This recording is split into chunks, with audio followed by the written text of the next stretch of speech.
laws and vetting more carriers operating on our roads and highways. Our trucking industry is essential to the movement of goods across the country, with 70% of the total value of commodities shipped in the United States traveling by truck. So big responsibility. Over 5,000 people are tragically killed in large truck crashes each year. The Federal Motor Carrier Safety Administration has closed 78% fewer cases this year compared to last year. So we'll want to ask about that. Since PHMSA can shut down bad trucking companies, this lack of action could mean unsafe trucking companies may be continuing to operate, or fraudulent actors, or people scamming consumers or businesses. So I hope you agree that a plan to address this decline is a serious issue. Mr. Roberti, the Hazardous Material Safety Administration, is the federal watchdog responsible for ensuring that explosive and toxic materials are transported safely across the country, whether by pipeline, by truck, or train. Accidents involving hazardous materials have severe consequences. Over the last 20 years, pipeline incidents have resulted in 257 deaths and more than 1,000 injuries and over $11 billion in damages. Earlier this month, 2 train derails in northern Mississippi during the same weekend, both resulting in hazardous material spills.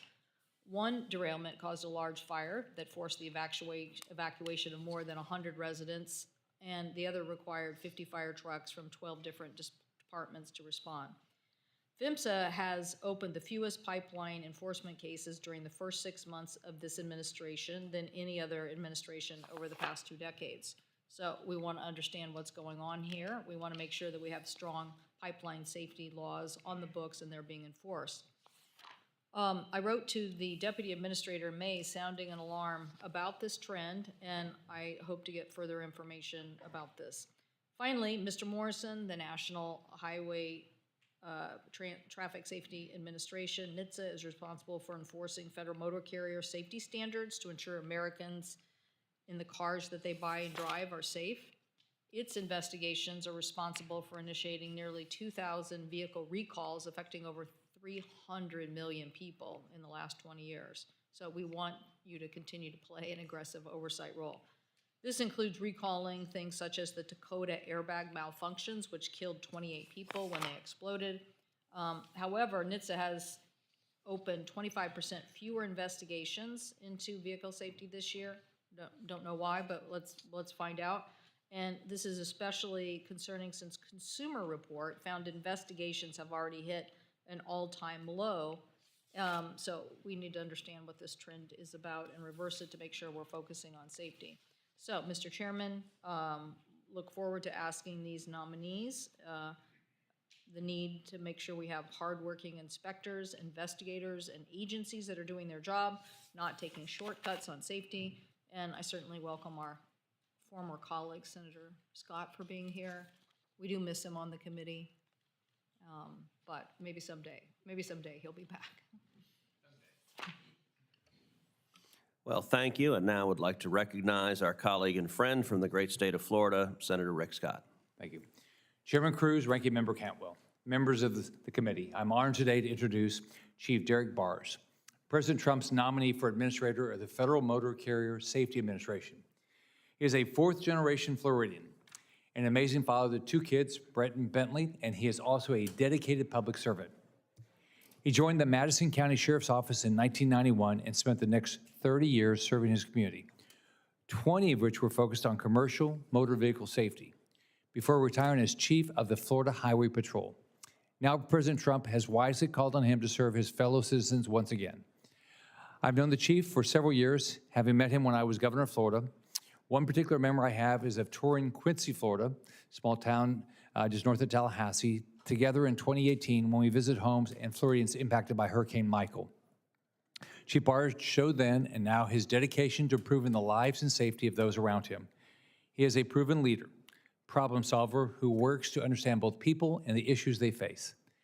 In 2019, the Chief partnered with the Florida Trucking Association, establishing the Troopers and Truck Drivers Initiative.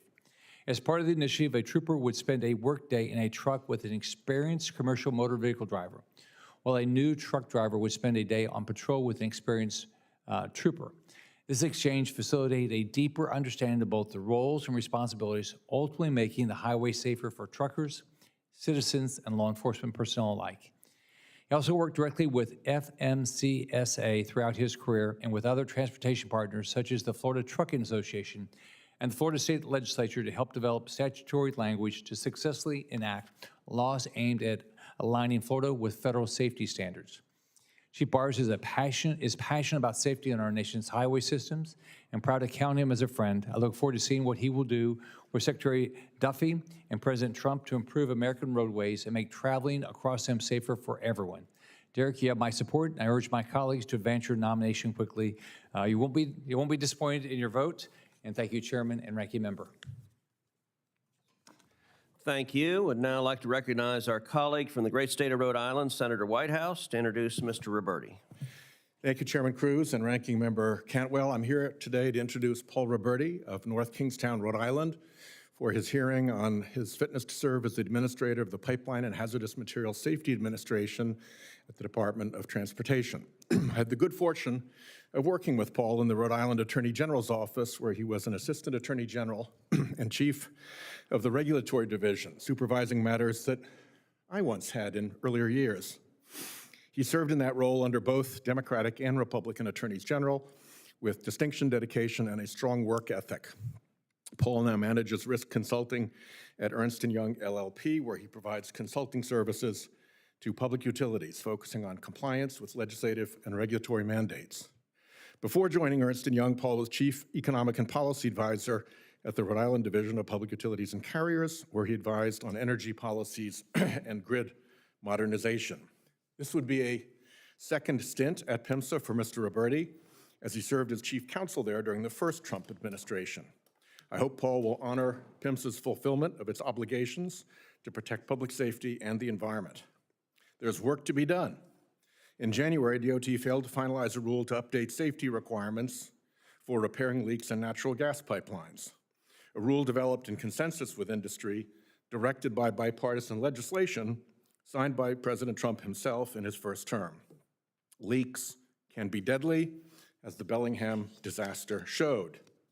Not to mention the economic cost of hundreds of thousands of tons more methane spewed from pipelines and regulated facilities across the country.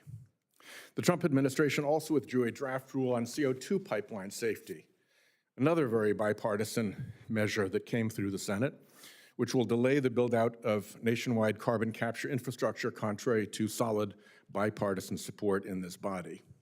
I sincerely hope that Paul, should he be confirmed, will ensure that PIMSA honors its mandate to protect safety and the environment and finalize much-needed updates to national gas leak repair and CO2 pipeline safety standards.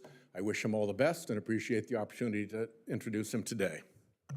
Thank you. We appreciate your coming and joining our committee this morning. And I now recognize Mr. Bars for his opening statement. Thank you. Chairman Cruz, Ranking Member Cantwell, and members of the committee. Thank you for the opportunity to appear before you today as the President's nominee for Administrator of Federal Motor Carrier Safety Administration. I'm honored by the trust placed in me by President Trump and Secretary Duffy to serve in this critical safety role. I would like to thank my family, friends, and colleagues for their unwavering support. I'm especially grateful for my parents for their long life encouragement. I wish my mother could be here today, but I know she's watching proudly in heaven. The trucking industry touches all of our lives. Commercial drivers transport over 70% of our nation's freight and share the road with us every day. These professionals are the backbone of our economy. They work long hours, often away from their families, to ensure that we have the goods we rely on. I deeply respect the dedication and understand the delicate balance between enhancing safety and enabling efficient freight movement. I salute and value the American truck driver and thank them for their work. I'm a multi-generational Floridian raised in rural Madison County, which is in North Florida. That upbringing instilled in me the values of faith, family, community, responsibility, and service.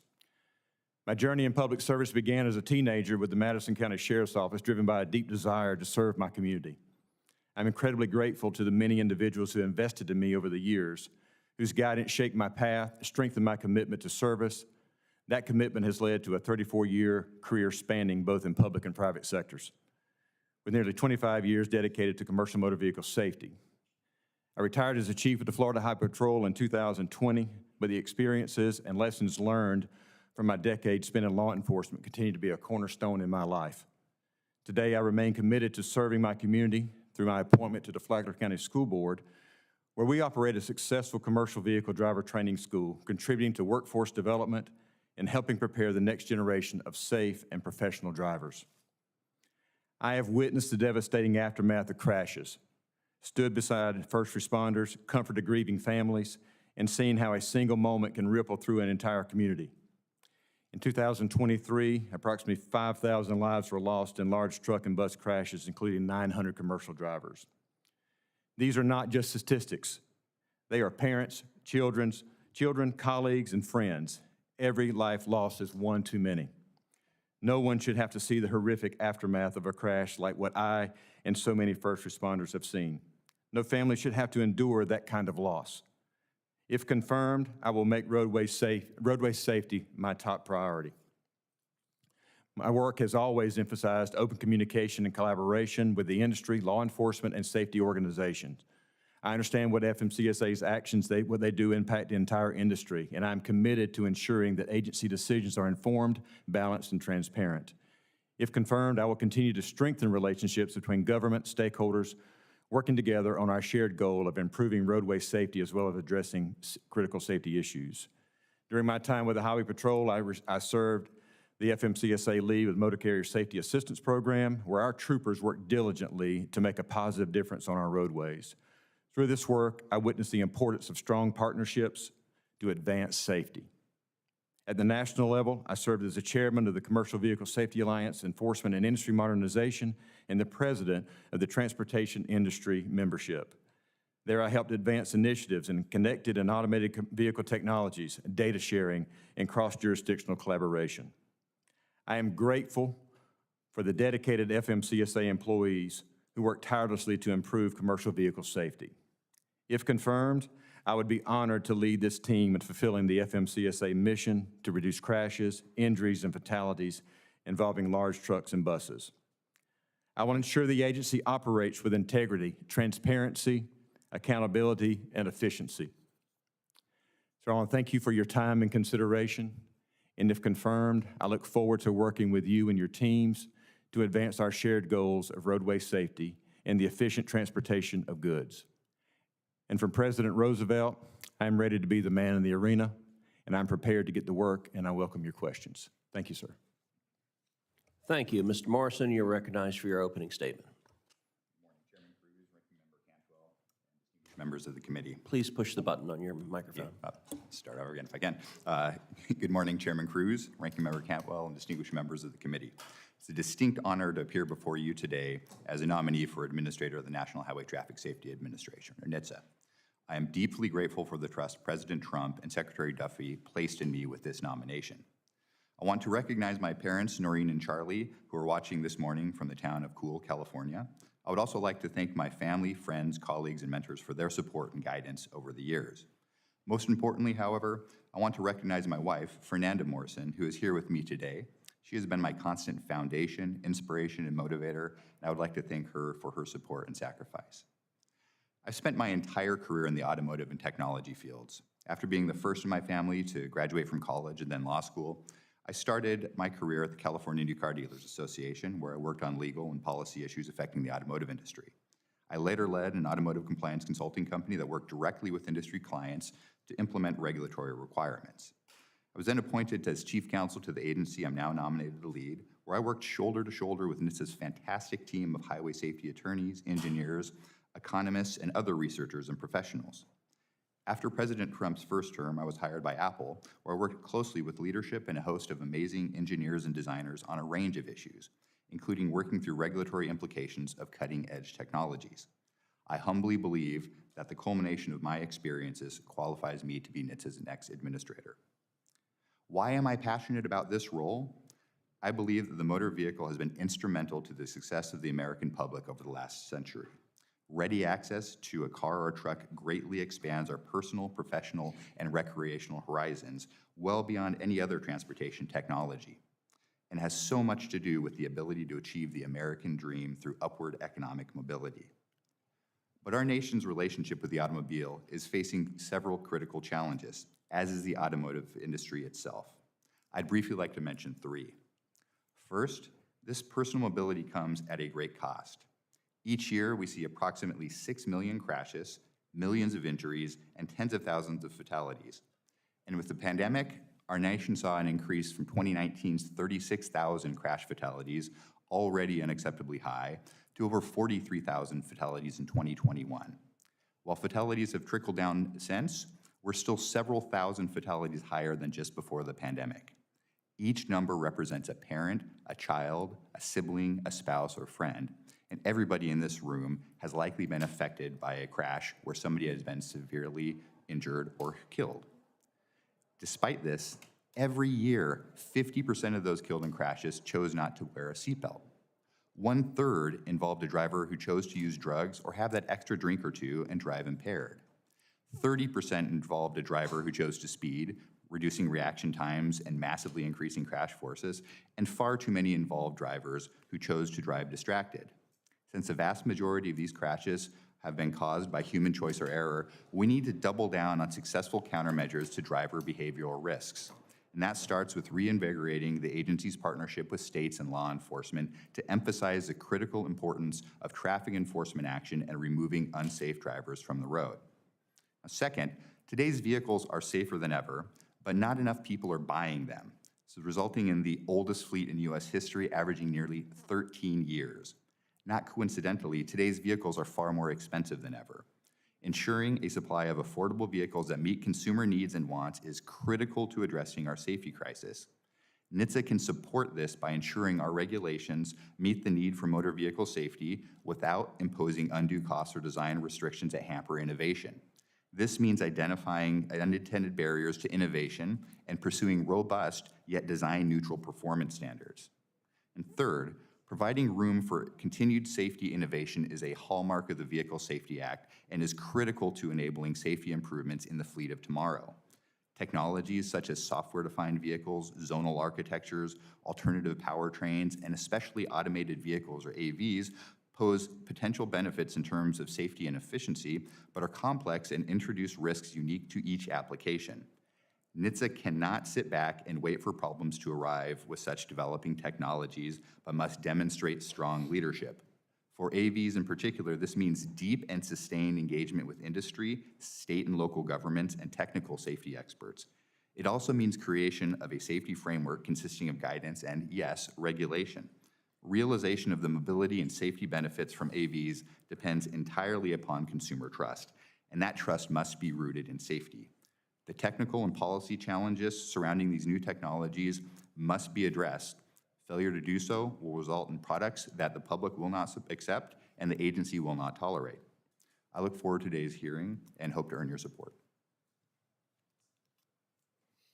Thank you. Mr. Roberti, you're now recognized. Chairman Cruz, Ranking Member Cantwell, and members of the committee, thank you for the opportunity to be here today. It is a great honor to be nominated by President Trump, and I am equally grateful to Secretary Duffy for his trust and confidence in my ability to lead the Pipeline and Hazardous Materials Safety Administration. I am pleased to be accompanied today by my three wonderful sons, twins, Christian and Ethan, and their younger brother, William, and my two brothers, Dino and Peter, and some very close friends and colleagues who traveled from New York, New England, today. My friend Jake Van Reen, my good friend Kim Baruti, and Paul Afonso from Massachusetts.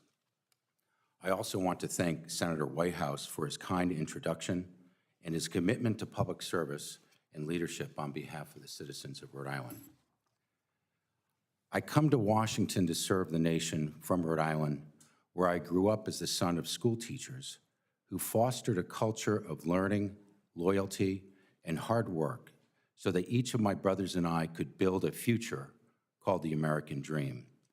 My pathway to public service began 35 years ago, and through various positions in state and federal government, I always relied on an inner moral compass to do the right thing and to see that my actions and decisions reflected the interests of average, everyday citizens who expected good government from those who were charged with serving the public interest.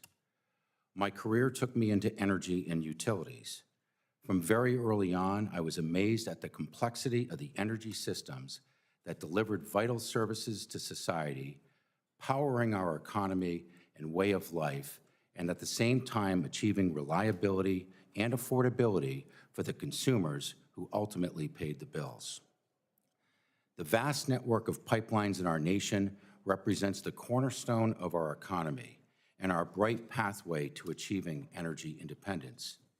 The energy products moving through pipelines keep us warm at night, drive manufacturing, and help ensure that the electric grid never fails. The reliability and safety of these systems literally can spell the difference between life and death. When I was a Public Utilities Commissioner in Rhode Island and learned that some of our pipelines dated back to 1850, installed even before the Civil War, when Abraham Lincoln was still a member of Congress, and that these vintage cast iron systems ultimately resulted in preventable tragedies such as Allentown, Pennsylvania, and East Harlem, New York, it galvanized my drive to advance pipeline safety.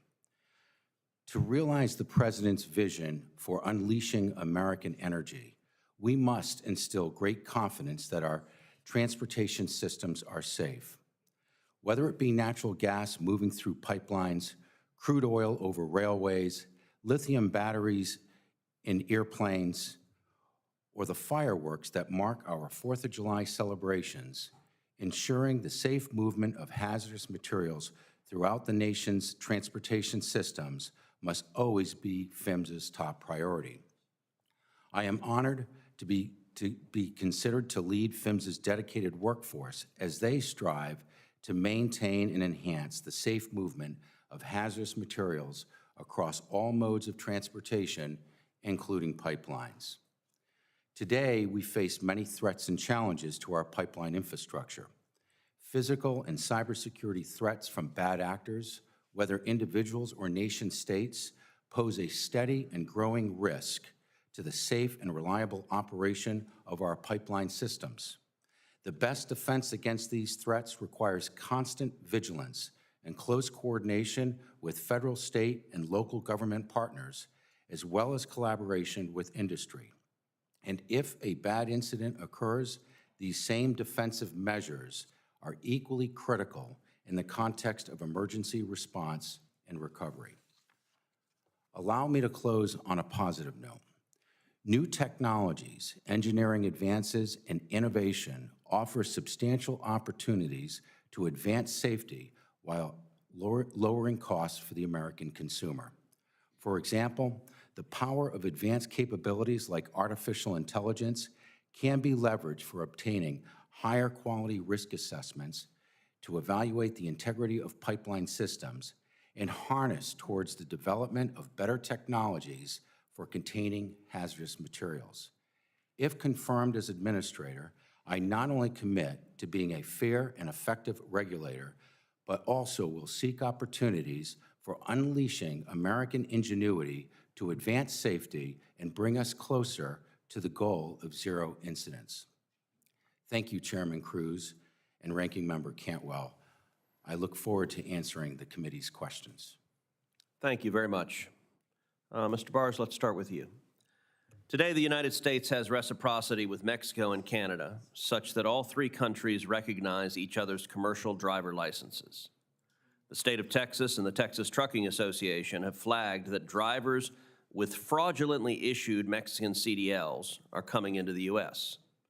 These drivers may not actually have the experience to drive safely on the roads and could potentially be violating U.S. cabotage laws. Mr. Bars, can you discuss your views on this issue, and if confirmed, will you work with me and my office to fix this problem?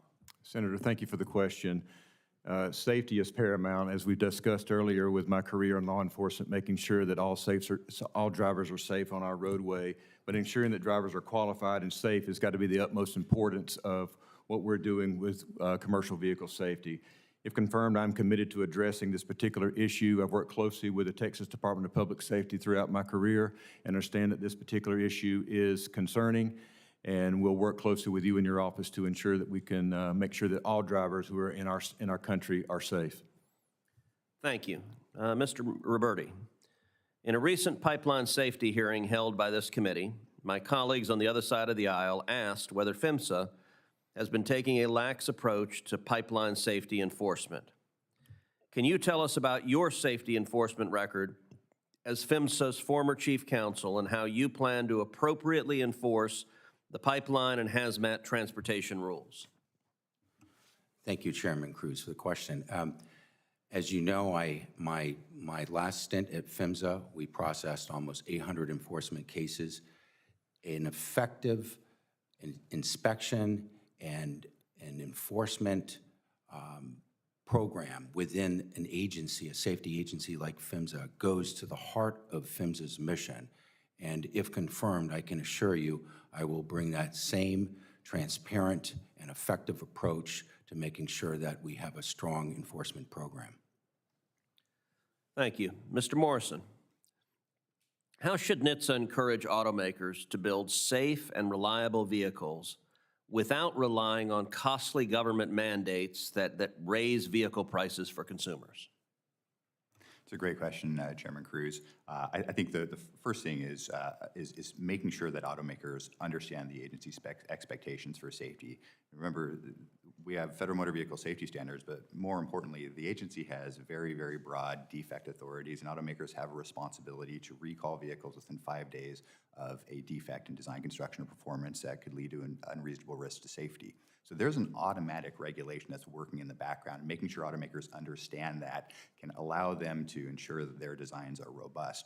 Now, you do need regulation with new technologies. I think that's something that's clear, but only once the technology is well understood by the agency and the industry, and usually after the development of consensus standards.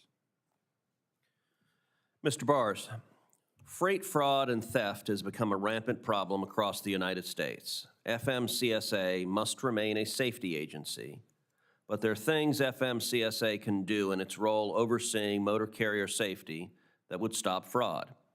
For example, FMCSA is updating its registration system, and as a part of that work, it will stop issuing new motor carrier, or MC numbers, and require more thorough identity verification.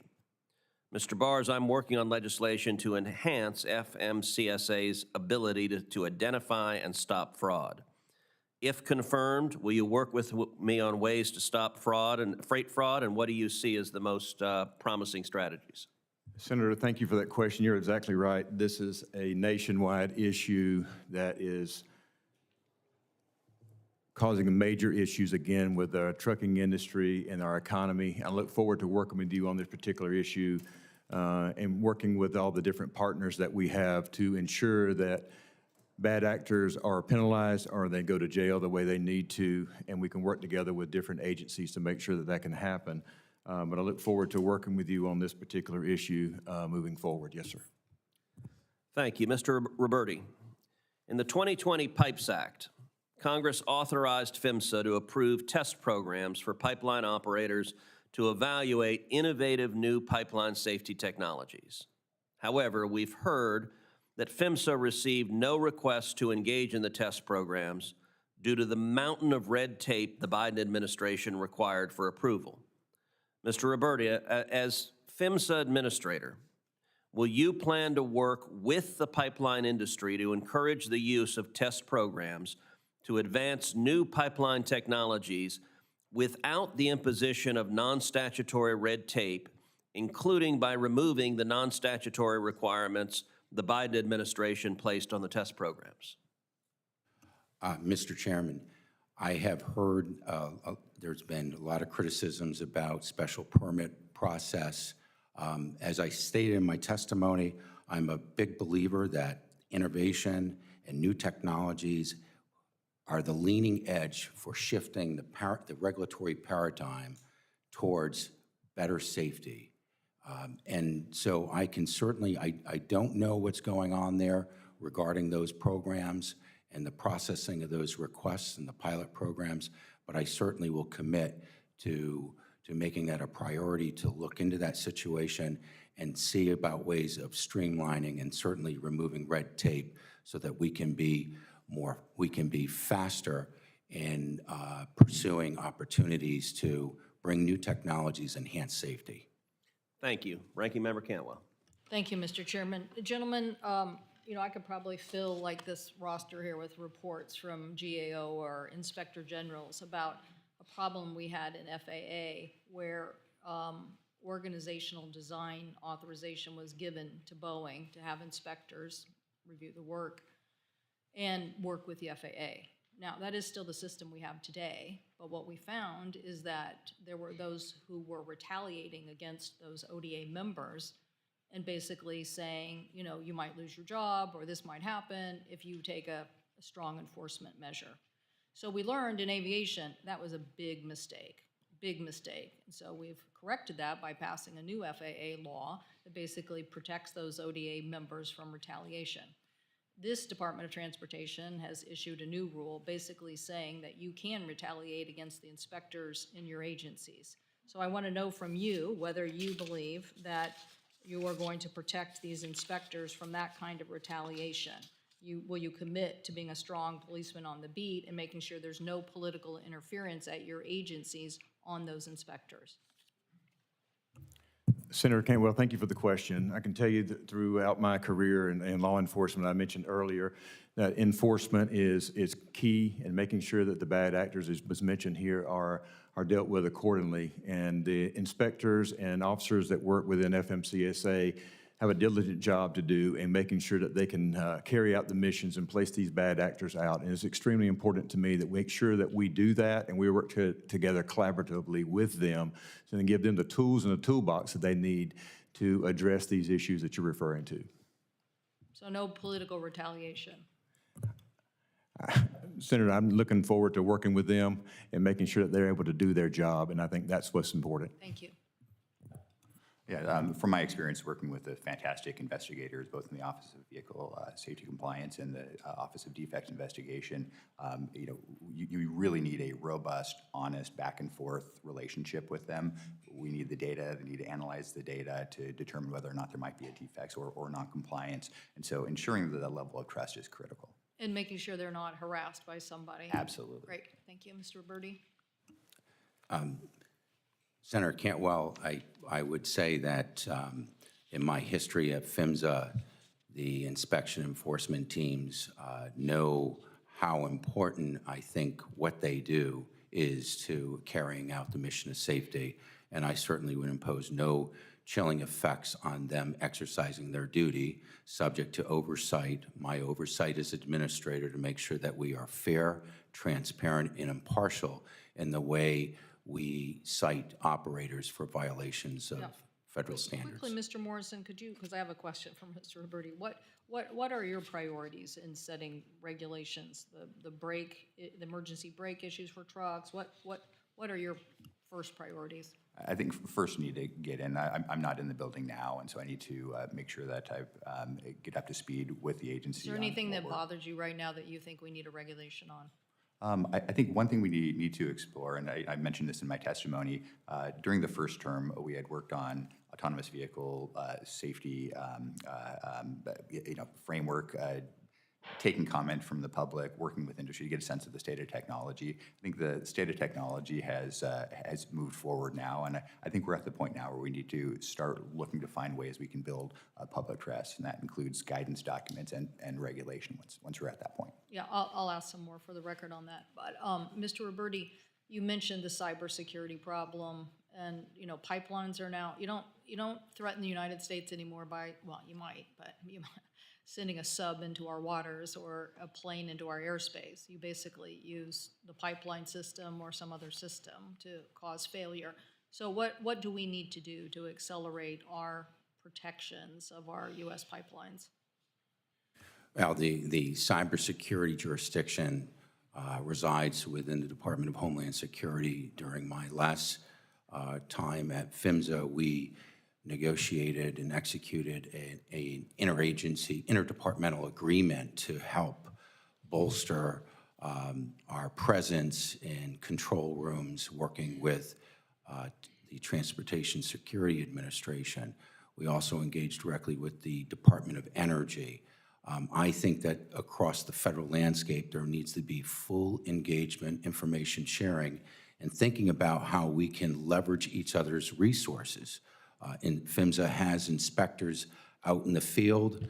TSA doesn't, so we work to partner with them to bring more visibility and put an eye on some of the important factors of what operators should be doing on the pipeline front. Collaborating with... Doesn't Colonial tell us we need some sort of task force? And you mentioned the private sector. I'm a big believer in encouraging that dialogue back and forth. But the problem is here you're way down in the bowels of DOT, and yet this is a big infrastructure issue for the U.S. And how do we get it elevated so that we are putting the best cyber minds onto this particular task? Yes, so as I said in my testimony, this is a top priority for me. The threat vectors are always, they're constant, and they're always changing, and they're always evolving. I think what you need are people who come into these positions to have that at top of mind. Those are the things that should wake any administrator up at 2 a.m. That should drive extra activity towards coordinating with other federal agencies, the FBI, the Department of Energy, the Federal Energy Regulatory Commission, the Department of Homeland Security, so that we have constant information sharing, and to be thinking about in the field, both from a physical and cyber perspective, where is the next wave of attack going to be based upon what we have witnessed. But remember this, in my experience, I have a lot of experience with this, working in prior positions. It is never the moment that the attack of today is an indicator of future threats, but does not necessarily replicate what that next threat vector and attack will be. And that's where we need tremendous vigilance. There's Thank not you. enough. We're way out of time, but that is a very important, I'm glad you have such fervor on that point. Thank you, Mr. Chairman. Thank you. Senator Blackburn. Thank you, Mr. Chairman, and congratulations to each of you. Mr. Bars, I want to come to you. I know that Chairman Cruz talked to you about the fake CDLs, but there is another issue that we've heard a good bit about, and it is during the Obama years, they would not prohibit individuals who did not speak English, could not read English, from having commercial driver's licenses. And one of the things that Secretary Duffy has done is to look at this and to end this practice. It is a public safety issue. So I would like for you to speak for a moment about the need to have people that can read and speak English as the commercial drivers and making our highway safer. Thank you, Senator, for the question. And you're right, and I've mentioned in my opening statement, of course, my career speaks for itself. It's in law enforcement, and I have been a roadside inspector and inspecting commercial motor vehicles, and understand that the difficulty that it places on me as the inspector of having to communicate with someone who cannot communicate with you. As an inspector, if I'm going to do a level 1 inspection, which is doing a full inspection of that vehicle, and having to get up under and check brakes and so forth, I need to be able to communicate with that driver, not only for the safety of the roadway drivers, but also me as the inspector if I'm going to inspect that truck. So it's extremely important that that driver is able to at least have a conversation, understand the commands, and understand our road signs for safety. It's safety first, and that's where I believe my experience comes into this, as understanding the effects that it plays on roadside as well. Well, you know, we are a logistics hub in Tennessee. Yes, ma'am. And the Memphis area, with all 5 Class 1 railroads, with the port, with FedEx. So this is something that during previous administrations, there was quite a bit of concern. Mr. Morrison, I'd like to come to you. Auto engineering and innovation is something we do very well in Tennessee, as we have several of the automakers there, and we want to continue to set the pace when it comes to auto innovation. Autonomous vehicles are something that there's a lot of work being done around these, and we want to make certain that we are setting the standards on this, that it's not China or someone else that is setting the standards. And what I'd like to hear from you is what specific steps you feel like you can take so that we stay in that driver's seat, if you will, when it comes to global auto and autonomous innovation. Fantastic question, Senator, and thank you for asking it. I think from what I've heard from industry over the last several years is there may have been a bit of a lack of federal leadership in this space, and that means a lot of engagement with industry to understand the technology, what are the protocols for development and future deployment plans. The last thing you want to be in industry is spending billions and billions of dollars down a particular technological pathway and then have the federal government shut the door on that pathway. That has a major chilling effect on investment, and that's something we have to avoid. So and we need national standards. Yeah, absolutely, and you may have heard Secretary Duffy has made a core part of his mission establishing a federal framework for AV policy, and that's something I'm very excited to work with him on. Right. One item I do want to highlight with you, there's legislation, the She Drives Act. This is something Senator Fisher and I have worked on. Now, what we know is that women are 75% more likely to be injured and 17% more likely to die in auto crashes. And one of the gaping holes, if you will, was that crash test dummies were all male configurations and not female. And so this would require utilization of those female crash dummies as you're doing these tests. So I just want to highlight that with you as you are modernizing testing protocols, that consideration needs to be given in that regard. And my time is about to run out, so I will get you to do this one on the record for me, a response on the record. The 2022 GAO report showed that NHTSA failed to complete 17 of 22 mandated rulemakings by their deadlines. And these deadlines are set in law. They are not suggestions. They are requirements. So I would like to have you submit to me what you will do to decrease these long delays when it comes to the rulemaking and implementations. Thank you. Thank you, Mr. Chairman. Thank you. Senator Klobuchar. Thank you very much, and thank you to Senator Lujan for letting me go first here. So distracted driving. Mr. Morrison, I've long done a lot of work in this area, like many of our senators. We've lost several constituents, including 19-year-old Shreya Dixit from Eden Prairie, who died just so young, involving another driver when she was a passenger. You mentioned in your testimony that too many crashes involve distracted drivers and the importance of working with local law enforcement. I think people don't understand how many it is. Early on, I worked on drunk driving a lot when I was prosecutor, and this is we've done some good things there, not enough, but it's kind of taken over. And could you talk about the work that you will do? I was thinking back to Secretary LaHood did a lot in this area early on.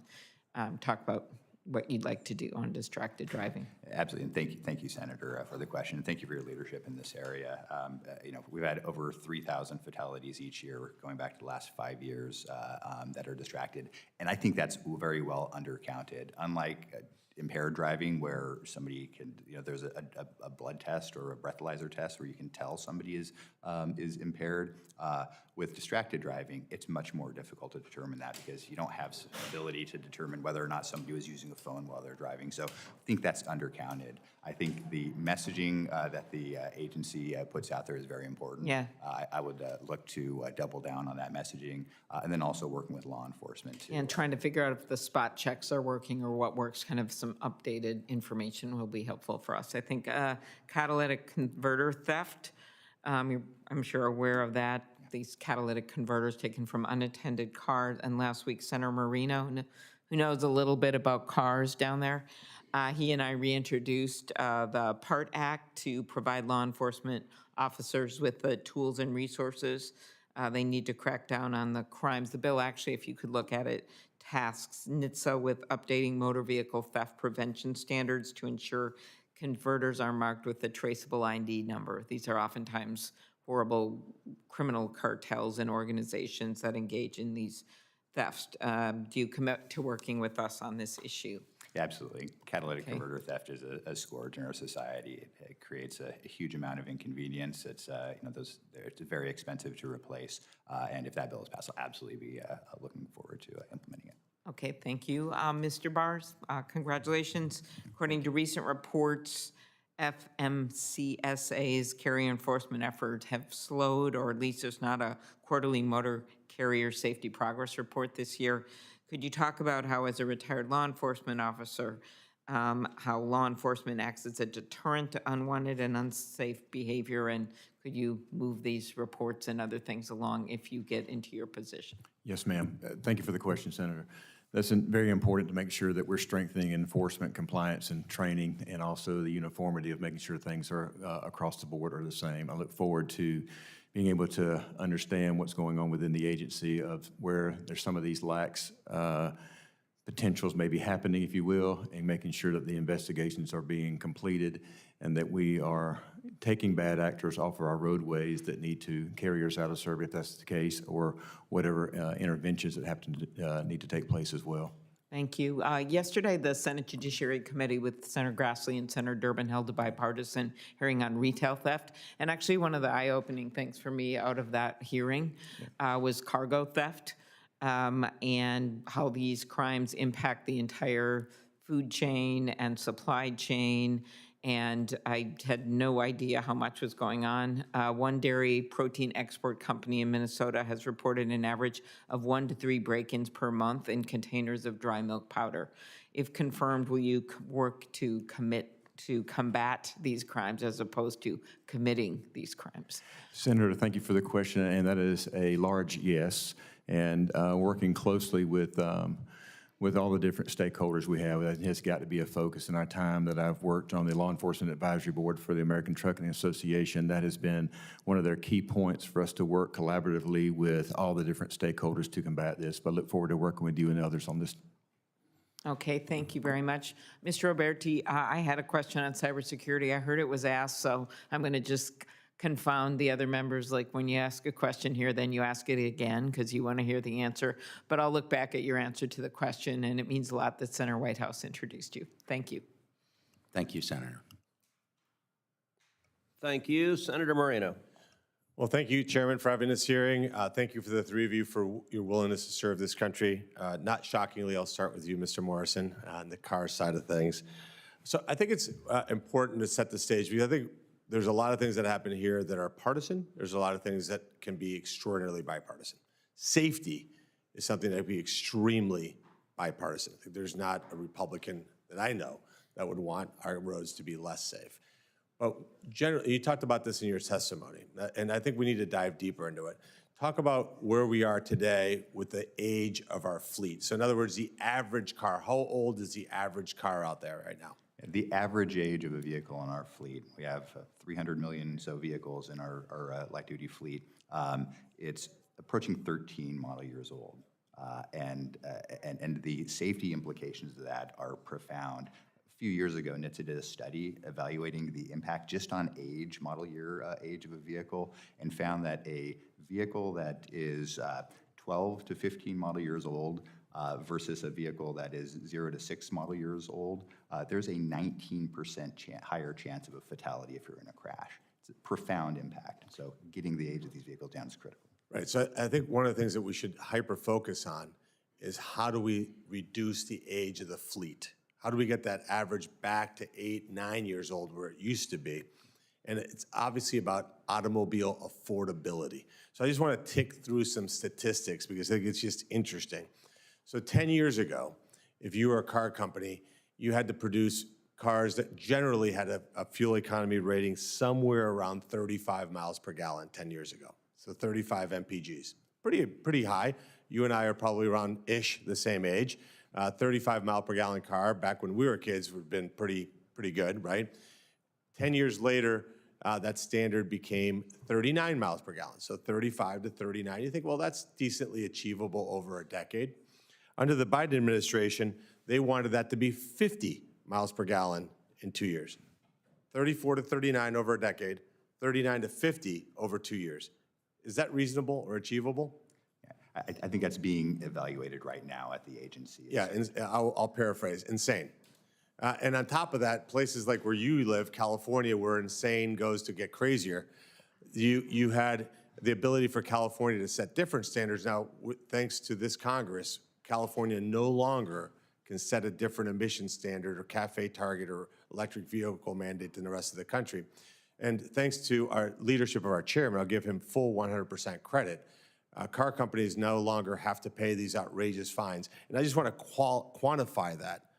Last year, car companies paid Tesla almost $3 billion in credits so that they could avoid these fines. Who pays that money? Like ultimately, is it the car companies? Yeah. At the end of the day, a consumer is going to pay for that. Right, and so but how do they pay for it? So here's something else that happened during the Biden era. The average car price went up $8,000. That's almost 20%. So somebody who was shopping for a car 5 years ago and shopping for a car today, they're seeing an increase of 20%. So what's the result? I'm holding on to my car. That's how the cars got older. And if we can get this idea of how do we drive down the price of automobiles, I want to just ask you, Mr. Morrison, would you be willing to take a leadership position as President Trump is renegotiating trade deals with other countries to harmonize standards? So now the good news is Ohio, California, New York, Florida, one set of standards. But now let's make it so that any car that's qualified as a standard in America or Europe or South Korea or Australia, one set of standards. Would you commit to leading that effort? Yeah, if the president asked me, I would absolutely support that. All right. And then let's think about something else. How do we drive down the price of automobiles by getting rid of just insane federal regulations? I don't drink at all. And yet, in the infrastructure law, which has to do with roads and bridges, they snuck in a provision that starting in 26 model year vehicles, I have to have an impairment detection device in my vehicle before my car can start. Is that going to be free? No technology is free. No technology is free. So why would I have to have an impairment detection device in my car? I mean, that makes no sense. That doesn't lower the price of cars, right? That raises the price of cars.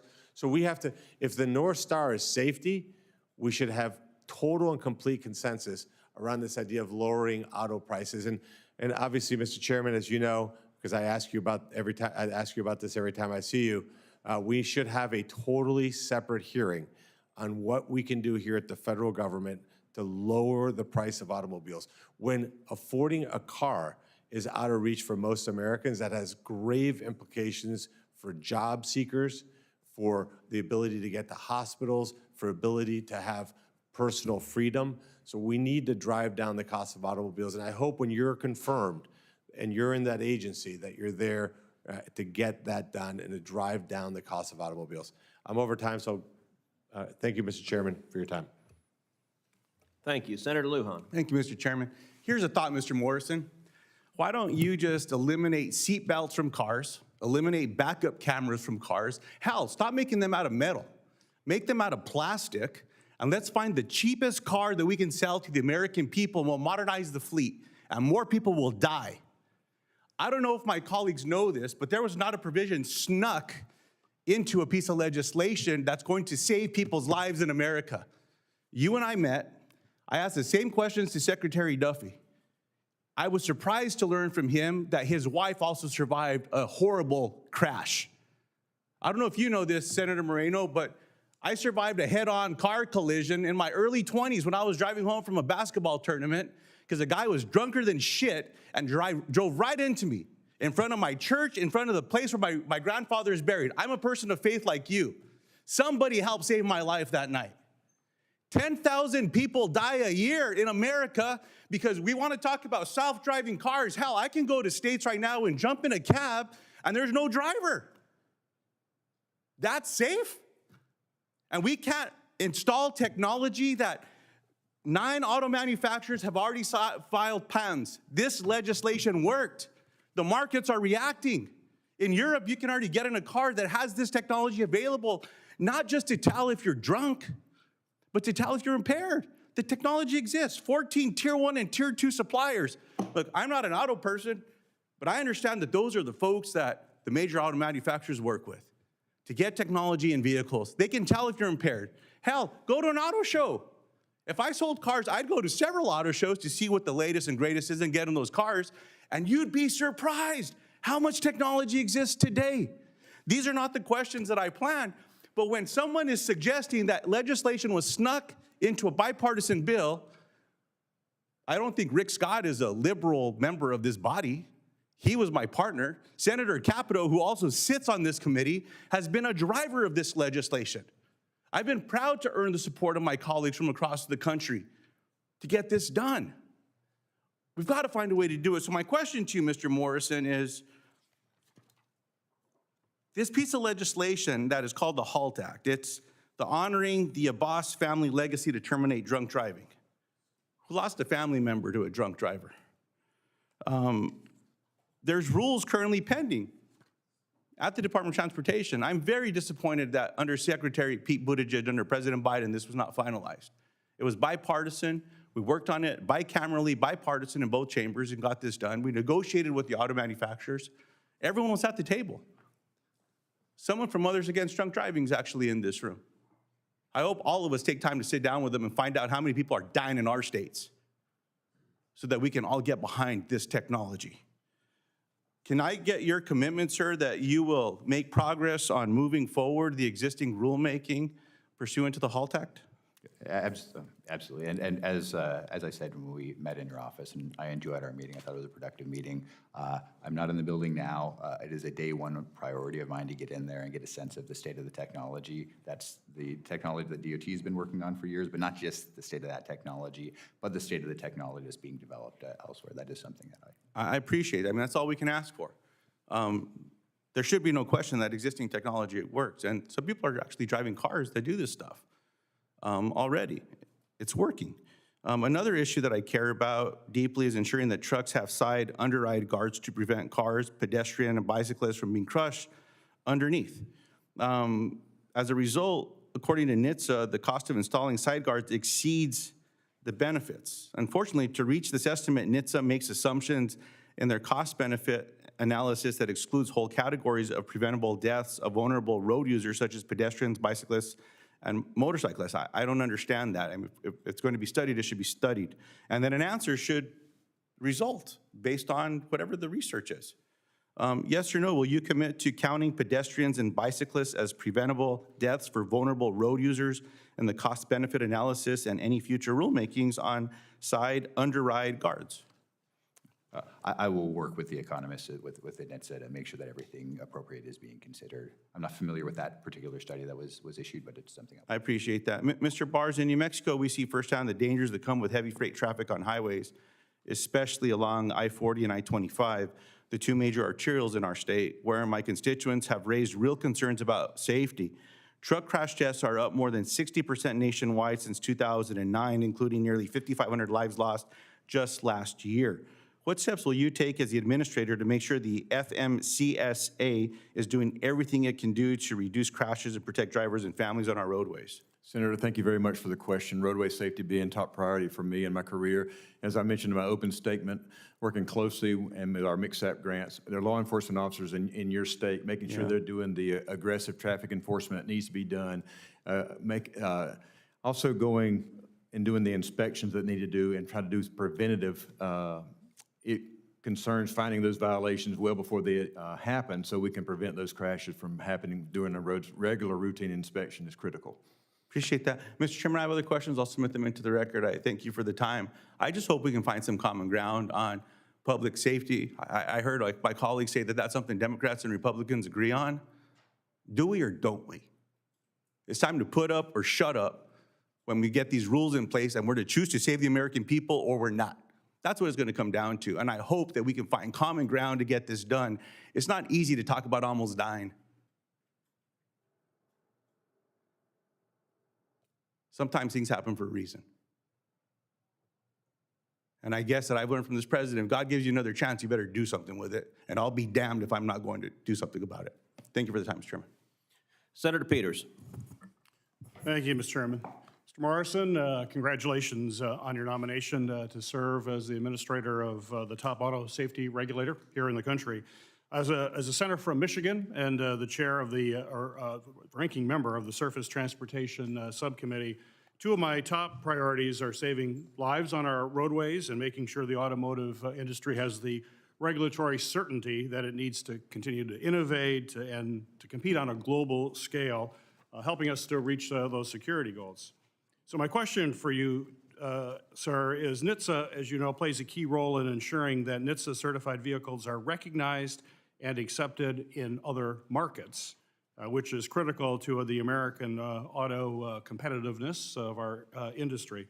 So my question is, if confirmed, will you ensure that NHTSA strongly supports the mission, including harmonization efforts and leadership in global regulatory bodies to prevent non-tariff barriers on American autos? Yeah, it's an important part of NHTSA's mission, working with the other countries on trying to create global technical regulations, and they're very active in that, and that is something I look forward to continue to work on. Very good. I was encouraged to see NHTSA's recent announcement that it will pursue a regulatory framework for autonomous vehicles that includes objective testing standards and rulemaking.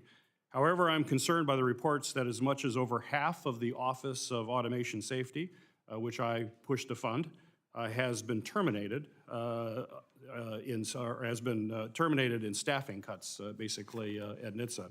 This office will be responsible for carrying out rulemaking efforts related to autonomous vehicles and other safety technologies, which experts tell us will take a high level of technicality and expertise, not to mention manpower, to figure all of this out.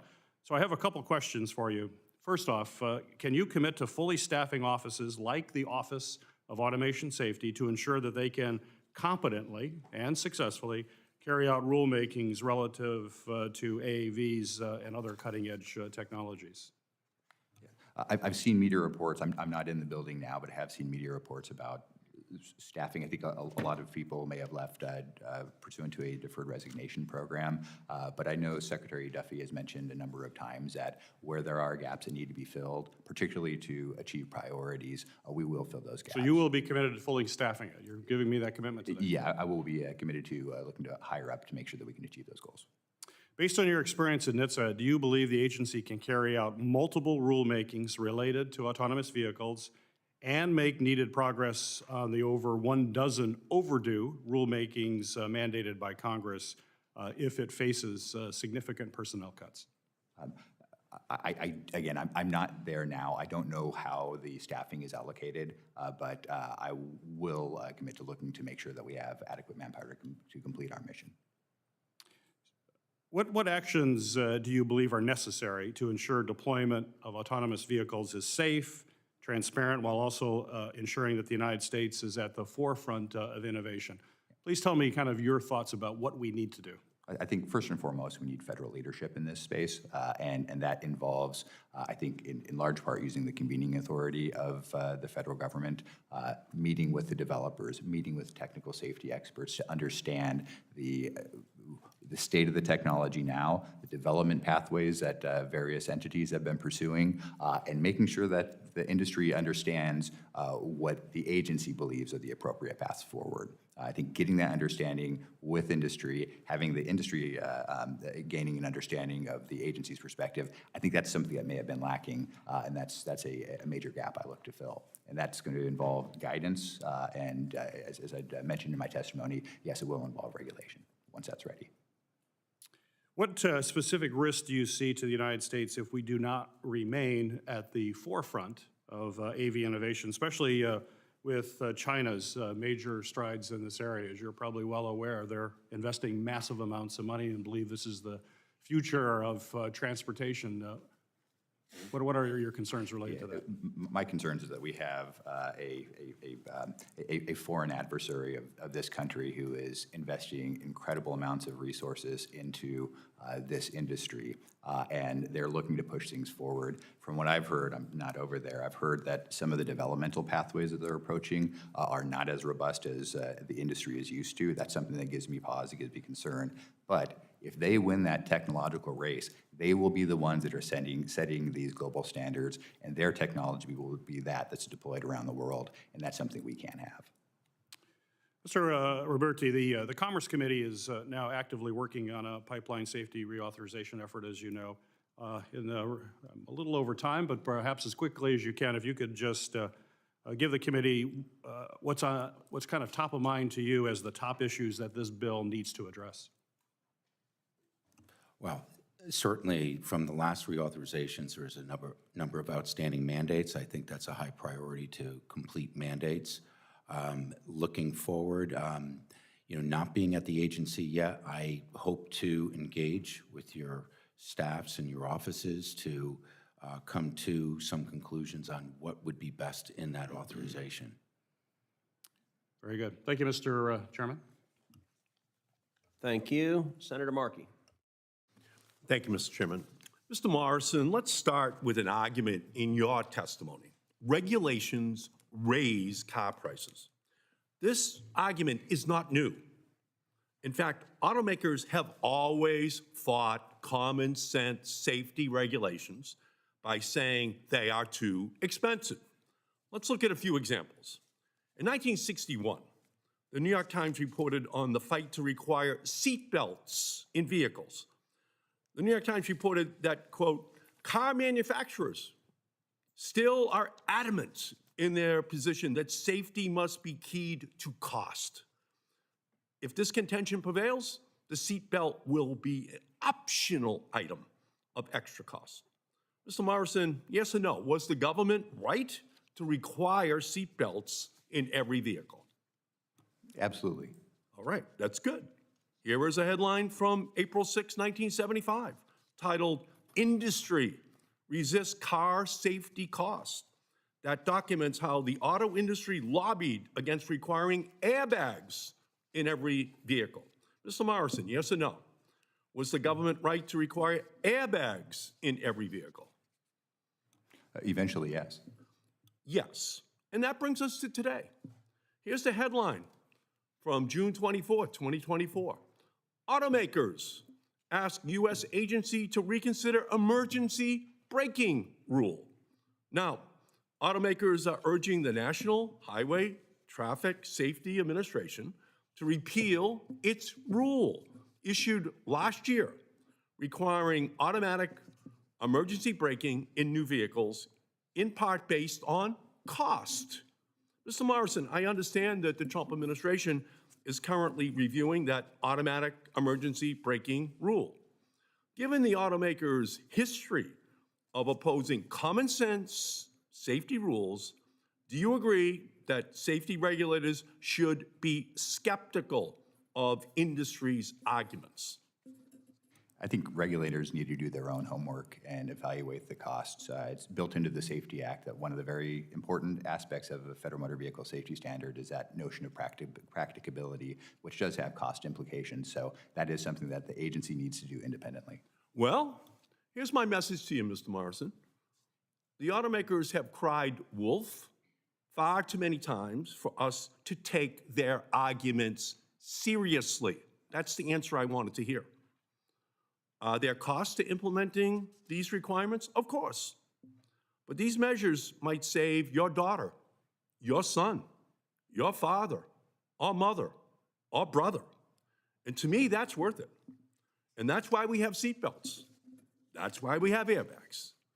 And that's why we need emergency braking, in order to make sure that we protect family members who otherwise would be injured or die. Mr. Roberti, I hosted you in Massachusetts in 2018. Thank you for coming.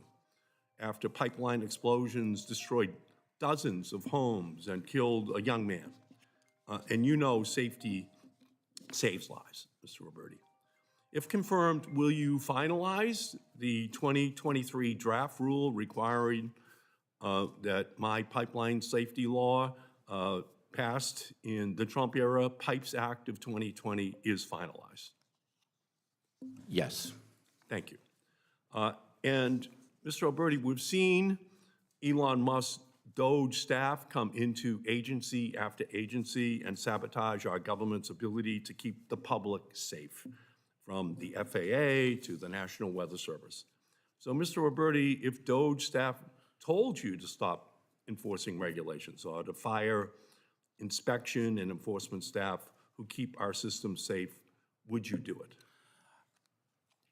The answer is that the critical safety positions include inspection and enforcement personnel. They are not part of any layoffs or any part of workforce reduction.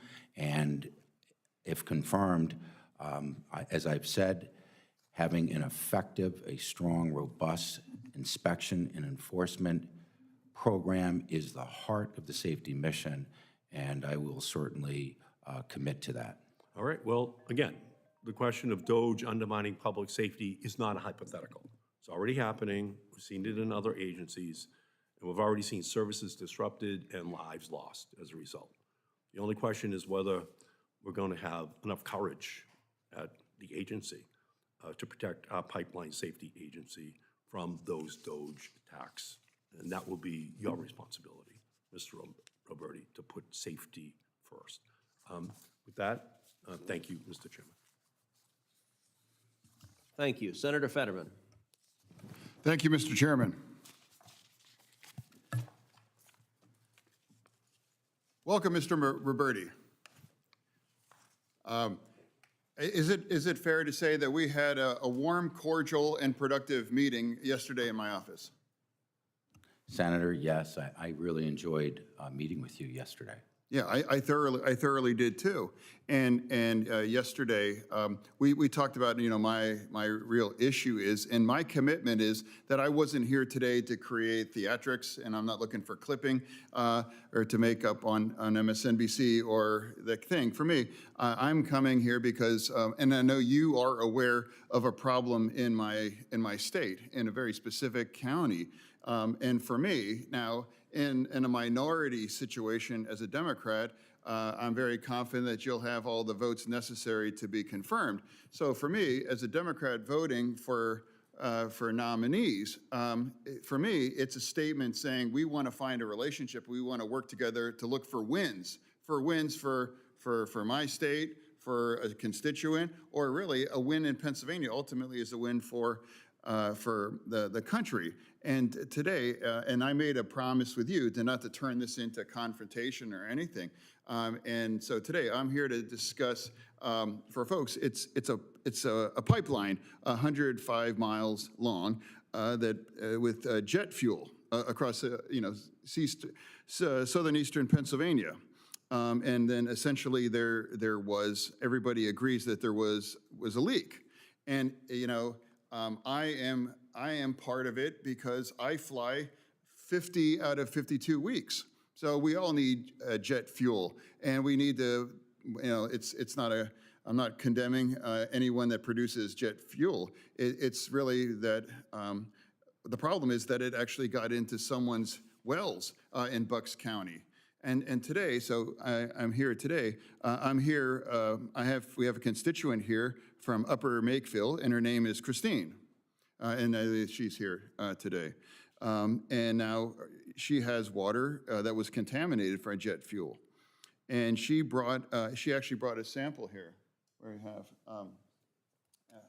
and now I'm not going to, it's like, you can submit questions or you can submit testimony, and I am actually respectfully submitting this and encouraging you, anybody, to just smell it, because it honestly feels just straight up like fuel. I wouldn't want to put a flame around it, honestly.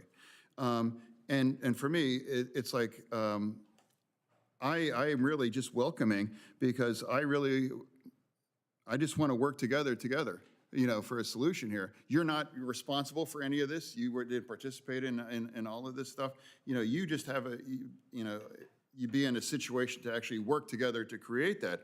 So, I really would like to work with my friend and colleague, Congressman Brian Fitzpatrick, and we really are pushing to just, whether it's shutting it down or to do whatever necessary until we can figure out really what's happening.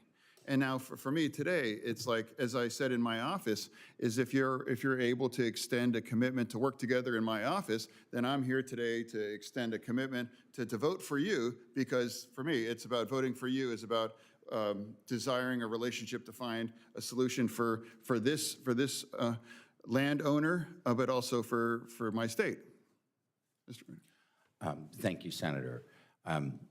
From what I have read, not being in the agency, but that was a serious incident. It's under investigation. A notice of proposed safety order was issued. I think it followed with a corrective action order, or a consent order, and that matter remains under investigation. As I said to you yesterday in your office, if confirmed, I would like to go to the accident scene with you. I would like to visit that scene. While the investigation is pending, I do want to see investigations like that proceed in the most expeditious manner, so that we can get to the bottom of what happened and make those determinations as to the safety of that pipeline going forward. And that I commit to do.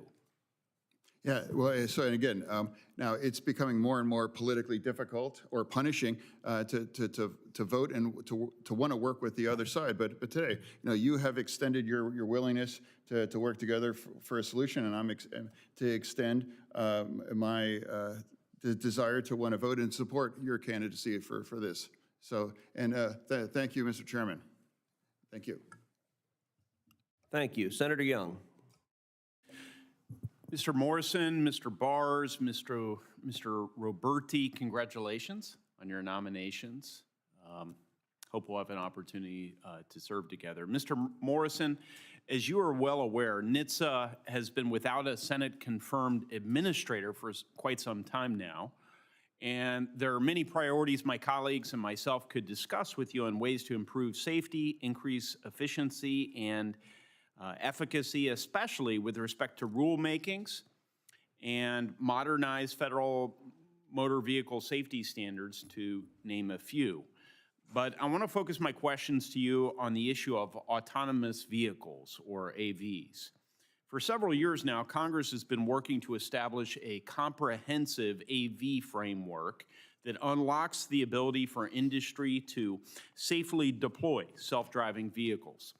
I'm working to develop legislation regarding this framework, one that prioritizes safety, of course, but also provides certainty to industry, unleashes the ability for greater deployment, finds opportunities for job growth, and importantly, secures American global leadership in this space.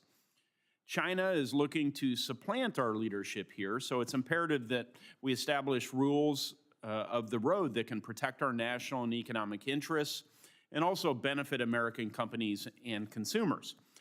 For years, we've seen this industry grow with advancements in technology and engineering standards, as well as an increase in commercial AV testing and operations across the United States. However, I believe it's past time that we modernize the federal motor vehicle standards, safety standards for AVs. Sir, what are the first AV rulemakings you would like to address, and what areas do you think NHTSA is best suited to lead on these issues? Great question, Senator. I think as it relates to rulemaking, there's several things that we need to do. I think one, which we kicked off during the first term, was evaluating those unintended and unnecessary barriers to innovation. Keeping that same level of safety, but just finding things that are like language in the rulemakings that relate to a driver being in the vehicle. So that's something we cleaned up in one part. I think there's a lot of additional work to do in that area. I think that's one way just to allow for innovative designs in a manner that still meets the same need for safety, just to allow for the deployment of these vehicles in self-certified manner. I think that's something that's very important. Two, I think guidance. You don't necessarily need to do rulemakings on everything. You don't necessarily need to clog up the Code of Federal Regulations even further. I think giving guidance to industry on what expectations are for safe development. These aren't legal requirements for them, but what we see as best practices, the agency as best practices. If I'm confirmed, that's something that I would look to pursue. And this is all part of the Secretary's greater AV framework that he's talked about. Eventually, once the technology is fully understood, that's when we can start talking about actual performance requirements for the technology itself. So I think it's a bit of a multi-pronged approach. A lot of it's going to involve just engagement, sitting down with sitting down with technical safety experts as well. So, and it will take a lot of time. It'll probably be an iterative process. You'll need to visit with a lot of stakeholders. Will you commit to personally doing that? Absolutely. Will you commit to engaging members of your staff and prioritizing these sorts of meetings and this communication so that we can tease out the regulatory inadequacies or impediments we have to AI development and adoption in this country in a safe manner? Absolutely. I think it's really, really important to have industry and staff talking together to gain a better understanding of their approaches. Will you commit to working with myself and other members of the committee throughout this process so that we can be involved in establishing a federal framework for AVs? Yes. To the extent I'm allowed. I know OMB plays a major role there, so I don't want to step on any toes, but yes. Okay. There's always the OMB qualification, I understand, but yes. Mr. Barr, as you know, AVs are not limited to passenger vehicles. One area where we've seen incredible growth is within the commercial trucking industry. The benefits this technology promises to deliver are vast, with reductions in supply chain constraints and improvements in the transport of goods. A theme of mine in recent hearings, as chairman of one of the subcommittees here, has been outdated regulations that either hinder the ability of industry to innovate or create log jams in the safe deployment of technology. So I'd like to very briefly dig into this with you and see if there are any areas you see as needing improvements. One example might be PHMSA regulations require truck drivers to manually place warning triangles behind a vehicle when it's stopped or pulled over. This means drivers have to get out of their cab and walk along busy highway shoulders, often in dangerous conditions like poor visibility, high traffic speeds, or inclement weather, to deploy these devices. As you know, as a law enforcement officer, and as the data shows, the side of the road's incredibly dangerous at times. Do you see opportunities for PHMSA to allow innovation and roadway safety so that drivers don't have to walk alongside the highway to manually place plastic triangles? Yes or no? Senator, thank you for the question. And yes or no, please? Yes. If you're confirmed, can you commit to working with me should you see any areas where outdated regulations like these are prohibitive to innovation or detrimental to safety on ways to address these potential issues? Senator, I do, yes. Thank you. I'm out of time. Chairman? Thank you. Senator Rosen. Well, thank you, Chairman Cruz, for holding the hearing today. I want to thank you to all the nominees, your willingness to serve. And I'm going to focus a little bit on Nevada today because, Mr. Bars, Nevada continues to grapple with a significant shortage of safe and accessible truck parking facilities. It's a challenge that directly affects driver safety, increases operational costs for carriers, and disrupts the efficiency of our freight supply chains. While estimates suggest that there's a shortage of 40,000 safe truck parking spaces nationwide, giving Nevada strategic location as a major transportation corridor for interstate commerce, particularly in southern Nevada. We have the I-15, comes in from all of Southern California onto the trucks that way, and of course, northern Nevada along the I-80 coming in from San Francisco. Into the interior. It's particularly critical for our state and for the surrounding region. So, Mr. Bars, can you outline the specific strategies, policies, or funding priorities you would pursue as administrator of PHMSA to help expand this truck parking capacity, improving the safety conditions in Nevada, and it's really going to help our supply chain just move more quickly through the country? Senator, thank you for the question. Truck parking surely is a necessity, is one that I've been working on for a long period of time throughout my career in the public and private sector. I can tell you that in my state, in Florida, we've made that a top priority, just like I know that is an issue for you in your state, and looking at different ways that we can work with Federal Highway with funding that goes directly to truck parking, looking at engineering ways to potentially redesigning current locations that are there now. Smart Park program, would you be interested in using things like that? We do not use that specifically. We use like truck parking availability, which would be similar to that. So yes, being able to get those notifications out to the truck drivers so they can make informed decisions, so they can plan their trips accordingly and get to a spot for safety. Thank you. On that note, I want to talk about highway fatalities because Nevada's recently been experiencing a troubling increase in highway fatalities. In 2023, our state recorded an estimated 386 traffic deaths. Terrible. And it makes it the second deadliest year on our roads since 2006. It follows a peak year of 2022 where we had 416 fatalities. Even one is too many. So even more concerning, according to the Nevada Office of Traffic Safety, their data during the first quarter of 2024, Nevada saw nearly 40% more fatal crashes compared to the same period in 2023 with 97 deaths between January and March alone. Like I said, these are tragic losses. They're driven largely by speeding, impaired driving, alarming spike in pedestrian deaths, especially in Las Vegas and Reno. So I'm going to turn to you, Mr. Morrison. Given these trends, what concrete policies, enforcement strategies, public safety programs would you prioritize as administrator to reverse these fatality trends? If they're happening in Nevada, I'm sure they must be happening other places. And specifically, how would you leverage federal programs promoting the deployment of advanced technologies like intelligent speed assistance or automated safety systems? And I would really hope that you would coordinate with our Nevada agencies so we can bring that number down. Thank you for the question, Senator. It's a fantastic question, and you're right.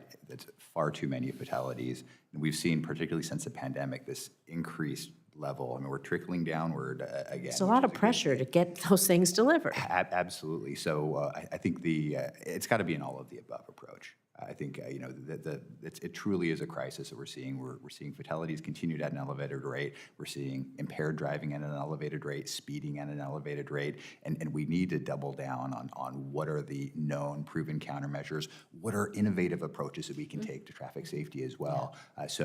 In my testimony, one of the things I hammered home is really a need to coordinate, to work, enhance our partnership with the states, including the Nevada Office of Traffic Safety, as well as law enforcement. I think that's another area, is making sure that our laws are actually being enforced. Will you build on this for our rural communities? Because it's really, we have a vast rural highway network. I know the chairman does, so many others do as well. It presents unique safety challenges. Our rural roads have they just have this higher rate of fatalities. And could you talk about maybe how would you might address that safety challenges specific to rural highways like we have in Nevada? Yeah, it's a disproportionate number, and you see that across the country disproportionately. If you look at population versus the roadway density, it's disproportionate in the rural areas. So it's a combination of law enforcement, messaging, and all of the above approach. Would you commit to coming back to this committee to talk about some of the new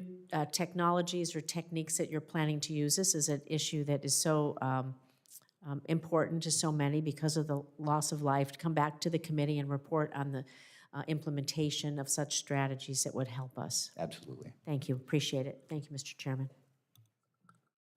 Thank you. Senator Moreno.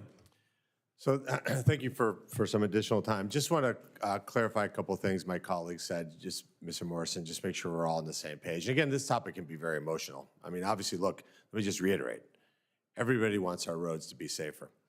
But do you believe it's a false choice between if you don't do everything, if you don't put every single safety technology and mandate it, force every American to put it in their automobile, or do nothing is a false choice? I think so. I mean, you know, NHTSA has congressional mandates that the agency needs to continue to work towards. But you know, when you establish federal motor vehicle safety standards, one of those key elements, you look at the need for motor vehicle safety, you look at the state of the technology itself, you look at the cost, you look at consumer acceptance as well. You really have to look at all those things. But cost is a very important factor. Yeah, and of course, nobody wants to have drunk drivers on the road, but do you think that maybe Biden wasn't able to actually put that rule in place because what they realized is if somebody's actually a drunk driver, they're actually making a conscious choice, which is terrible, and by the way, we should increase the fines and the penalties for that they couldn't just ask a friend to start their car and then you completely eliminated the use of a device that costs thousands of dollars for people who didn't drink. So I think the guiding principle that should be used is common sense. Two beautiful words, common sense. Now, my colleague from Massachusetts brought up seatbelts. I wasn't alive in '61. You probably weren't alive in '61. But it would be maybe something you should think about, that the article he referred to in the New York Times in 1961 was talking about a technology that had been invented 2 years earlier by Volvo in Sweden. And the reason car companies didn't want to put it in those cars in 1961, 2 years after it was invented, and I assume he was talking about, or knows that he's talking about the three-point belt, because the two-point belt had been around since the 40s. So the reason it wasn't put in cars in 1961 is because it would have added massive cost to customers in 1961. And later, when that technology became more mainstream and you had different production methods, it could happen. So I think just to clarify, you're not saying that safety technology shouldn't be put in cars, is that we do have to balance the cost to the consumer, because if the end result is that we have cars that are unaffordable, that's a problem, right? 100% right. I recall when, and not only that, you know, you really have to gain an understanding of the technology before you get anything close to a mandate. Those initial belt designs, they were very effective at channeling forces to the aorta, which had the exact opposite effect that you'd want. So making sure the technology is mature enough is a critical part of it. But again, cost really is important. I remember when I was appointed as chief counsel, this was back in 2017, there was a series of articles that found that the average household income, using general affordability metrics, could not afford the average price of the vehicle in really any of the municipal areas across the country. I believe at the time it was about $38,000. We're bumping up against $50,000 as the average price of the vehicle today. It's a critical issue that And just to remind everybody, it's $50,000 today. It used to be $41,000 4 years ago. That's a huge problem. And the same thing with airbags, right? Airbags were invented, and it took a long time for that technology to evolve, because initial airbags are actually pretty dangerous. Airbags today are completely safe. And now it's basically a pill bottle. I mean, you get in a car accident and the airbags come at you everywhere. You're like a little aspirin in a bottle of, but that technology didn't exist. So again, I just reinforce to my colleagues as we develop this, these ideas, that we keep in mind that we want to have safer cars. But the marketplace does a really, really good job of making certain that technologies evolve at a pace in which they can be affordable. And look, while you, maybe to some of my colleagues, and if you want to hang out in Martha's Vineyard in a multi-million-dollar home and fly there in a private jet, $8,000 in the price of a car is no big deal. But somebody who lives in Chillicothe, Ohio, that's trying to get to work and needs that car to get there, affordability is a big deal. And that's the mentality that's missing. And part of it is, look, quite frankly, this is a town where nobody even drives their own damn car, right? So when you have a driver that shuttles you all over town, and the last time you were behind the wheel of an automobile was maybe years ago, all these become esoteric problems. But I'm here because we need to bring outsiders' point of views to say, hey, you know what? When you raise the price of automobiles by $8,000 because you have this hell-bent idea that, well, if you can't afford it, too bad for you, it's a problem. And I just hope, Mr. Chairman, that we really take this conversation to the next level, because I'm telling you, the #1 existential threat to job growth in this country is the fact that if you take cars, you make them less affordable for humans to be able to live a daily life. It is a huge economic problem. And again, in Martha's Vineyard, no problem. You can get around Martha's Vineyard, no issues at all. Very easy. Fantastic drivers will shuttle you around. And ironically, by the way, 50-year-old Land Rovers that are worth $150,000 that have no seatbelts and no airbags is the #1 car of choice in Martha's Vineyard. But I guess there, it's no problem. Thank you, Mr. Chairman. I want to thank Senator Moreno for his impassioned and very well-informed questioning, and just point out for the record that I fully agree we need lower-cost cars, and one of the keys is never, ever, ever get the undercoating on the car. The answer to that is no. And with that, I recognize Senator That also went out in the 70s. Uh-huh. Senator Hickenlooper. Thank you, Mr. Chair. I thank all three of you for taking your time out today. Let me start with Mr. Morrison. Impaired driving is a threat to passengers, cyclists, pedestrians, everybody. Last year, the U.S. saw almost 40,000 fatalities involving motor vehicles. 12,429 fatalities involved alcohol-impaired driving. That's 30% of all fatalities.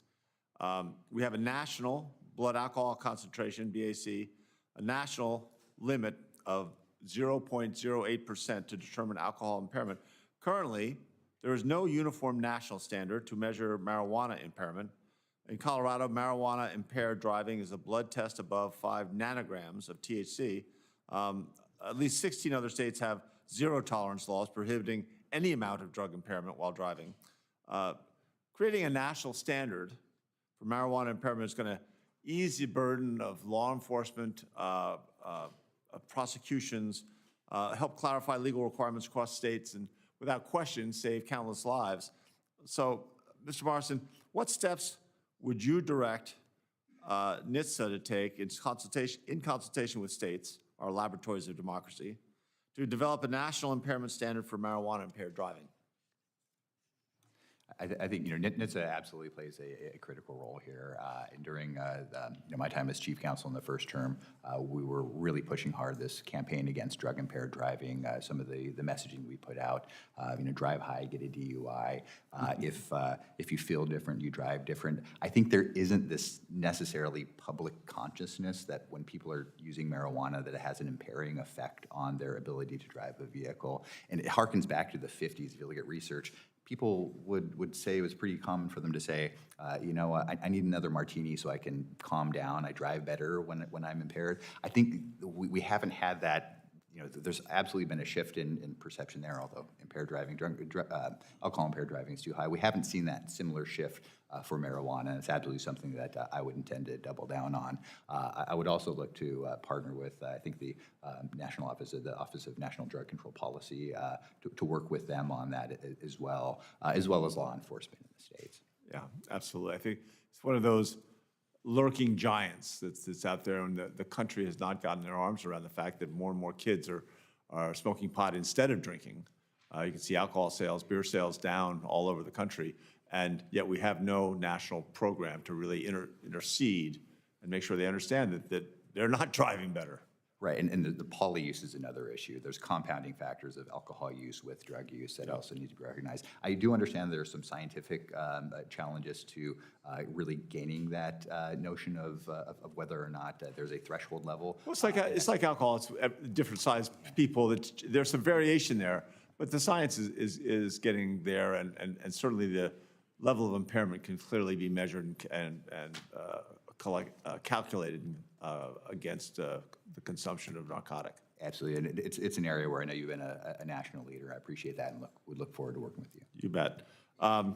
Roberti, nationwide, PHMSA oversees safe operation of 3 million miles of pipeline, 17,000 underground storage tanks, more than 160 liquefied natural gas facilities. The Colonial Pipeline ransomware attack was a stark reminder of the vulnerability of critical infrastructure to cyber attacks. PHMSA and pipeline operators rely on information provided by the Cybersecurity and Infrastructure Security Administration, CISA, as well as the private sector. Information sharing increases the ability to remain resilient against emerging cyber threats. Unless extended by Congress, authorities under the Cybersecurity Information Sharing Act of 2015 is set to expire on September 30th, 2025. So, Mr. Roberti, do you believe any lapse in authorities to share cyber threat information would increase risk for pipeline operators, and how could PHMSA maintain cyber resilience? Well, thank you, Senator, for the question. And I spoke earlier about the critical importance of keeping a very focused eye on both physical and cybersecurity threats. The Colonial Pipeline, a perfect example, 45% of the energy needs of the Northeast come through that pipeline. And the interruption of that flow of commodities was significant. The coordination among federal agencies is so important. I can't understate it. If you look over the course of the history of this country, the greatest vulnerabilities occurred where security agencies were not sharing information. I do support sharing. As I stated earlier, I had worked previously on agreements with the Department of Homeland Security and Department of Transportation. I believe we need close coordination and information sharing, not just with industry, but across the Federal Energy Regulatory Commission, the FBI, certainly the Department of Energy, and the Department of Homeland Security. I am very committed and very motivated to dig in on those questions and see where we are. I don't know where we are today, but I know that the threats are there. The threat vectors are always changing, and I'm committed to working cooperatively to advance that. I'm out of time, but I do want to leave just with Mr. Morrison that the fact that there are no federal statutes or regulations that oversee fully autonomous vehicles yet coming out of our laboratories of democracy. That should be, I'm going to submit a few questions on that in the written just because we're out of time now, but I think that's another big issue that we're going to have to face. Yield back to the chair. Thank you. I will now turn to my friend from Massachusetts, who I would note regularly reminds this committee that the word car can be a two-syllable word.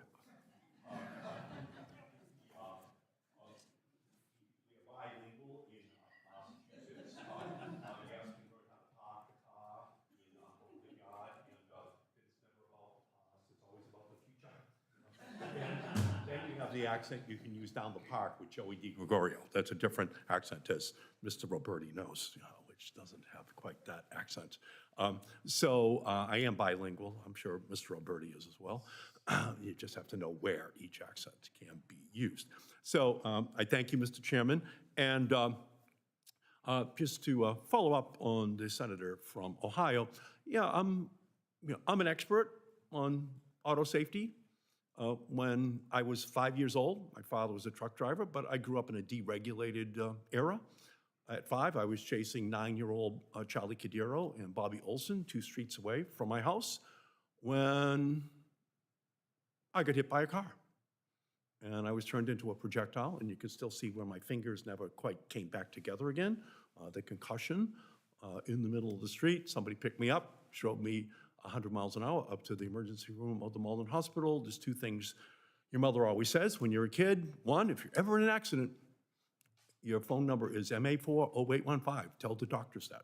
And 2, change your underwear every day, because I'll be embarrassed if you're ever in an accident. So I can hear the doctor on the phone with my mother getting permission to operate, and I also can hear the nurses starting to unbuckle my belt, and I'm trying with my broken fingers to hold on to it, and then the chloroform going on my face. I'm an expert on auto safety, on the impacts on children, on parents. I'm an expert on that, to the gentleman from Ohio. In Malden, Massachusetts, a blue-collar community. I can take him there so we can see this still existing blue-collar community where I live. Now, if there was an emergency braking system, maybe that guy who hit me, the car would have stopped, and I wouldn't have been hit. Maybe. But to say that it won't help in the future is just absolutely wrong. And the same way seatbelts, which didn't exist when I was a kid. Airbags didn't exist. Make children safer in cars. to the gentleman from Ohio. Okay? Technology is our friend. We are technological giants in the United States. And we can use technology to protect children in our country. And the same thing is true for the auto industry in general. They impose a tax on our society. The tax when they fight higher fuel economy standards is more pollution that goes in the air. The tax on our society, more asthmas, more cancers, more disease that affects everyone in our society. And that's a very high tax. When they fight against safety standards, there is a tax. And that taxes children who get injured or die because the safety measures weren't built in. That's a tax which the auto industry imposes on our society. So, Mr. Morrison, do you agree that fuel economy standards save drivers money at the gas pump because they're so much more efficient? I think fuel economy standards as a increase in efficiency will have a impact to the gas pump, but they also have a very severe upfront cost that also has to be factored. Over the life of the vehicle, do they save drivers money at the pump, Mr. Morrison? I think it would depend upon the fuel economy standard, or depend upon the technological cost to implement those standards. Yeah, and here's what I'm hearing from you. I'm hearing that this administration is going to institute yet another tax on drivers by pushing gas guzzling cars onto the American public. And anyone who can't admit that this means dollars out of drivers' pockets and into big oil's profits is just an apologist for the economic, factual basis for understanding what the life expectancy costs are for driving vehicles that are more efficient. It's just, as my mother used to say to me as a boy, you have to learn how to work smarter, not harder, Eddie. And smarter is efficient. Smarter is more efficient appliances, vehicles, buildings, air conditioning. It's just smarter, and it's technology. And what I see historically at NHTSA is just aligning with the industry that seeks to stop innovation, stop progress, and continue to impose taxes on the American people. Safety taxes, disease taxes on those families, okay? And so that's why I'm going to be watching you, Mr. Morrison, and everything that you do over there, because you, sir, have a very high responsibility in our society, very high, to all those millions of kids, all those little 5-year-old Eddie Markeys today out there, in terms of looking ahead and leading the way and putting the protections in place for them, not listening to the auto lobbyists of today, but listening to the voices of those children of the future. Thank you, Mr. Chairman.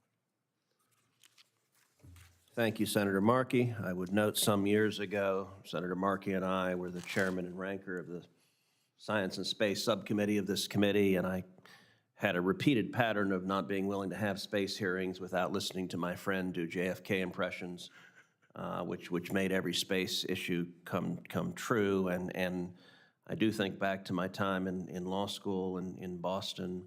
I remember once being on the subway, or as they call it, the T, and this tiny woman who was probably 90 years old, white hair, looked at me, asked me if I was in school. I said, yes, ma'am. She asked me where. I said it was at Harvard. And to this day, I remember her response, Harvard, smart! That was the entirety of the conversation. And as my father would say, Harvard, the truck driver, book smart. True enough. People need common sense, Eddie. People need common sense and live in the real world. And there we have agreement. I would agree with William F. Buckley, who said, I'd rather be governed by the first 2,000 names in the Boston phone book than by the faculty of Harvard University.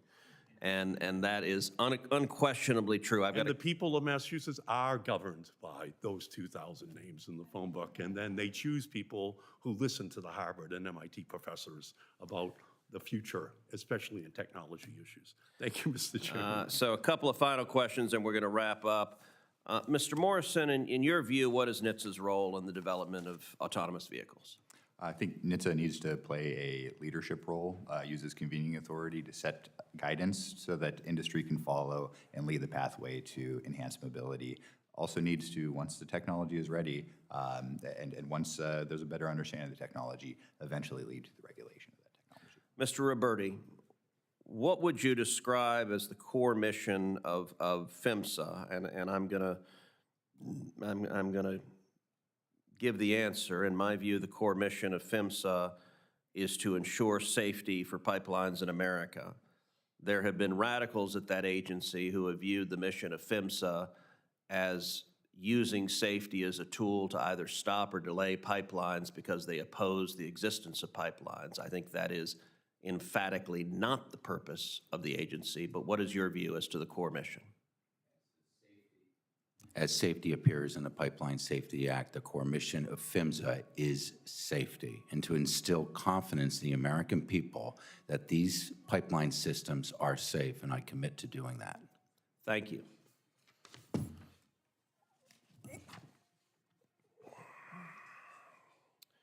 Mr. Bars, Mr. Morrison, Mr. Roberti, my final question is required of all nominees.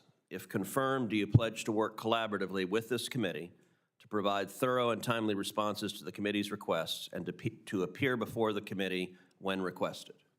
Yes, sir. Yes, sir. Yes. Thank you. I have 49 letters of support from various organizations for Mr. Bars, Mr. Morrison's, and Mr. Roberti's nominations. I ask unanimous consent that they be inserted in the hearing record. Without objection, so ordered. Senators will have until the close of business on Friday, July 18th, to submit questions for the record. The nominees will have until the close of business on Monday, July 21st, to respond to those questions. That concludes today's hearing. The committee stands adjourned.